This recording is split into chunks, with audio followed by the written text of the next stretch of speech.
I was an employee at Chuck E. Cheese when Chuck E. Cheese was in its infancy back in 1978. And while working there, about a year or so before I left, I was hearing decisions that people wanted to make a Chuck E. Cheese land for a movie set.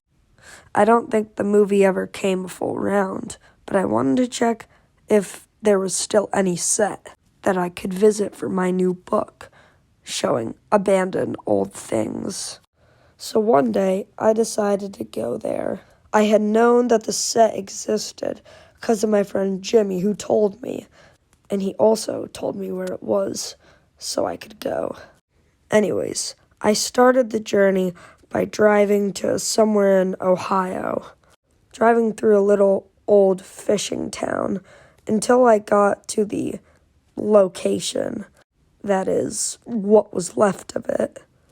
I turned into a parking lot that was near the set, taken by vegetation, and then I went in a gate with a spinning revolving door that was into a green hilly type area with a couple of houses. Obviously, they were fake houses for the characters, or should I say, friends of Chuck E. Cheese. There was Jasper, Helen, Mr. Munch, Pasquale, and of course, the rat himself, Chucky. I went inside Jasper's house, which was an old country barn-looking place. There was not much left of it on the inside, except for an old poster that was of a Chuck E. Cheese iteration of the Back to the Future poster. And then after some poking around, I kind of got bored. So I went to Chuck E. Cheese's house. The temperature dropped steadily. Sun no longer beaming down on me.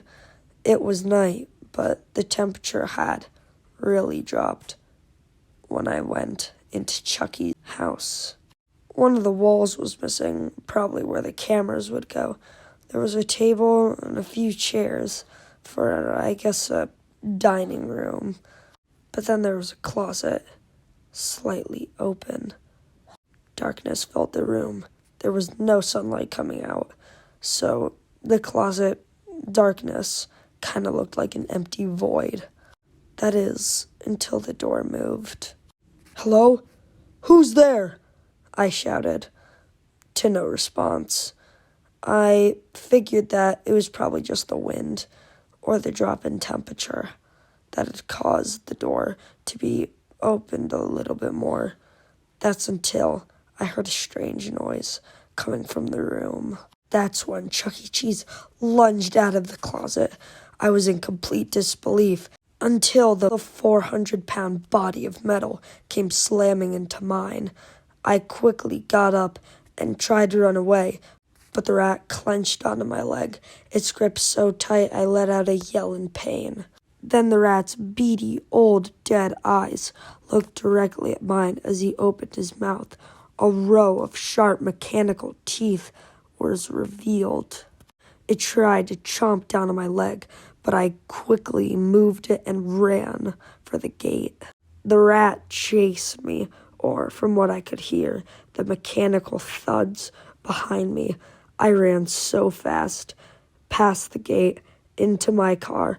When I turned on my headlights, I saw it was the silhouette of the rat running towards the car. I quickly pressed on the gas and hit the damn thing. My car had a huge dent in it, but I didn't care. All I cared is that it was on the ground and I had to get away. Before I left, I snagged a quick photo of it so people would believe me, but that's not how it exactly turned out. Nobody believed me. The next day I showed it to the cops and they laughed. They thought it was all crazy. And maybe I am crazy. I don't know. But the next time you go to a Chuck E. Cheese, be careful and stay safe.